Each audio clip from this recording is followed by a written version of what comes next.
Hello, this is Jordan, and this is your Precious Metals Video Market Update. Today is Monday, May 11th, 2015.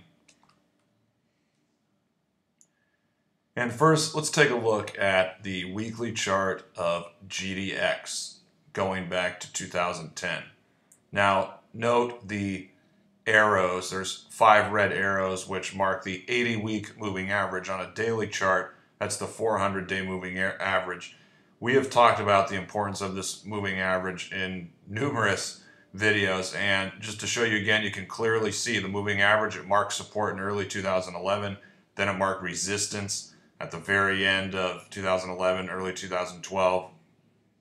Then we had that big rebound in the second half of 2012. The moving average marked resistance, and we can see over the last year it marked resistance again last summer, again in January, or maybe we were a little bit below it.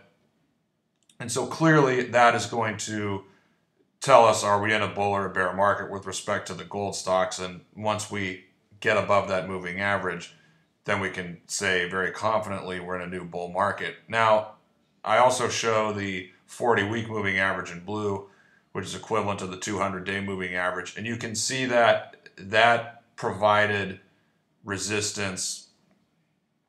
Well, we went a little bit above it in January, but this recent advance kind of stopped at that moving average. So that's something to keep an eye on. It could be an indication that this rebound has topped out for the time being. Another thing I want to note, though, is the volume explosion that we had at the end of October, early November. You see the same thing in GDXJ. So the volume explosion is another indication of perhaps the gold stocks of all stripes hitting a bottom at that time.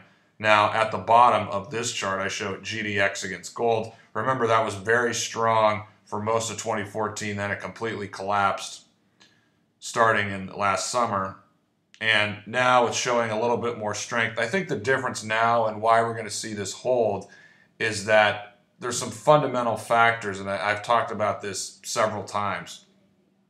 The two main things are, because of the crash in oil, I know oil is recovering, but still, energy costs are a big cost of a mining operation. So miners are getting a lot of relief there. And secondly, the gold price against foreign currencies. Remember, if these companies are operating a mine in Mexico or Canada, they're paying their workers and much of their costs in that local currency.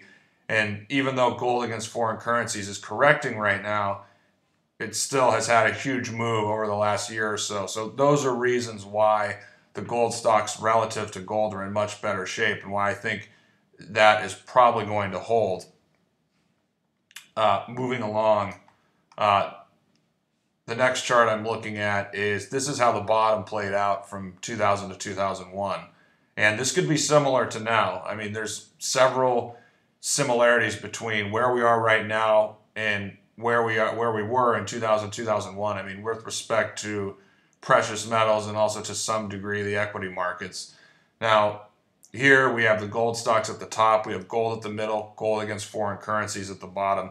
Gold against foreign currencies bottom first, then gold stocks, and then gold a little bit after. But the thing we want to point out here and focus on is the fact that after gold bottomed and it started to move up in a sustained fashion, and that was at the very beginning of April 2001, the gold stocks surged. The Huey Gold Bugs Index went up 60% in about 2 months, no more than 2 months. So that was a huge move. And also, you can see that it went through the 400-day moving average, also the 80-week moving average. Again, we focus on that so often. And if you look at that devastating 96 to 2000 bear market in the gold stocks, there was only one time they popped above that moving average, and it wasn't sustained. It was a one-time spike. So, it's not to say that what we're going to see in the months ahead is going to exactly repeat this situation, but there's a lot of similarities, and it's something to keep an eye on. And so my conclusion, looking at these first two slides, is even though I think the gold stocks have seen a bottom, the fact is they're struggling to move up and move into a real new bull market, and the thing that's holding that back could be the price of gold, basically. And the fact that, as we see here in this weekly chart, gold has been unable to sustain its upside moves, and gold has basically over the last 6 months has been stuck between 1150 and 1220.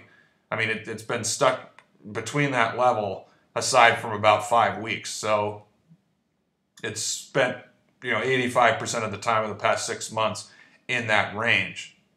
And we know that we're at the end of a bear market and the sentiment is obviously very bearish. But if you're looking at the data, look at the net speculative position in the gold COT, which I've plotted. That's my own data at the bottom there. You can see as of last week, it was about 18.5%. That's way above where recent lows have been over the past 2 years. I mean, the three lows were at 6%, 9%, at 10%.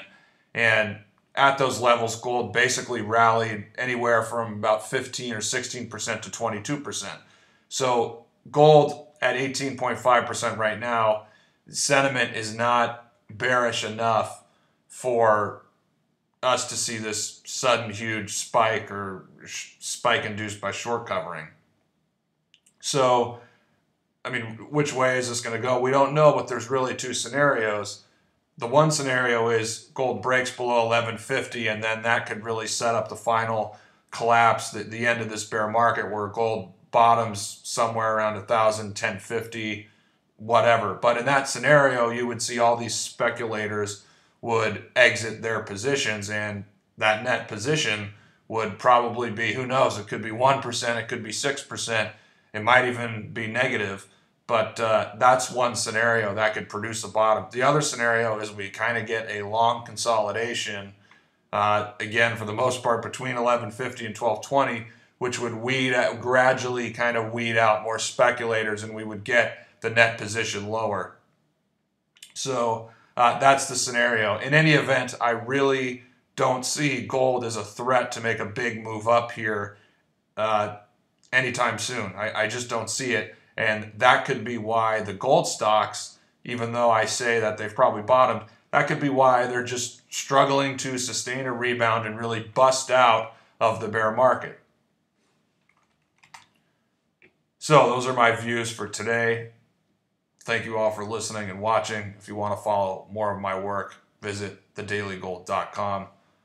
That's all for now. Thank you very much.